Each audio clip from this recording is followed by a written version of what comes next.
呀，唔好以為地下有金執啊！我咁樣行法，因為行呢條路咧要好小心啊！如果唔係一個唔留神啊，買嗰對新鞋都唔掂噶。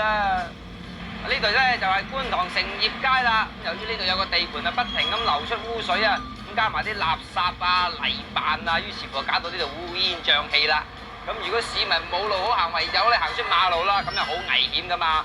如果當局咁都唔作出適當嘅行動咧，我哋真係冇眼睇啦。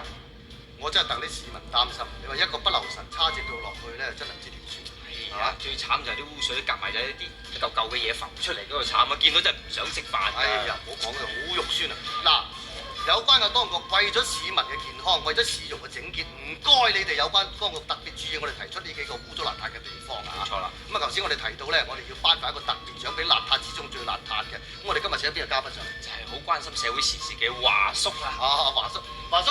係，歡迎華叔。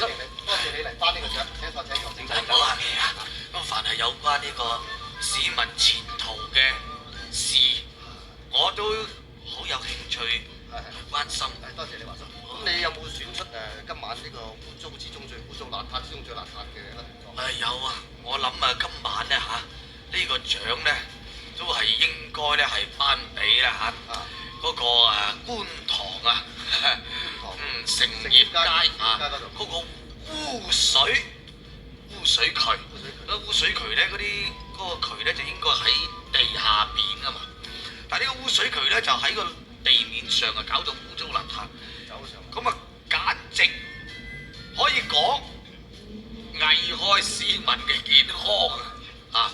所以呢個獎咧係應該頒俾佢。好，咁啊多謝。哎呀，注意身體啊！嗱，各位朋友，有冇藥油啊？有緊要嘅，你手手得啦。呢個獎咧就俾咗呢個觀塘成業街㗎啦，唔係光明嘅獎啊！有關嘅當局又懇請你哋特別注意啦。咁啊，今日咧我哋呢個獎項你哋頒得出去啦。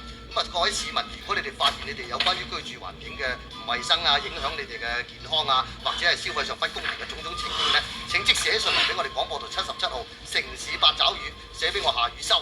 咁我哋咧就隨時會將呢啲公諸於世嘅。嗱，特別留意嘅咧就係你哋寫信嚟咧，要將你哋會有嘅地址同埋電話寫俾我哋。一經接納你哋嘅投訴咧，咁我哋會有少少嘅禮物送翻俾你嘅。今個星期時間差唔多啦，下個禮拜同樣時間再見。拜拜。當局注意下啦嚇，唔該。有冇藥油啊？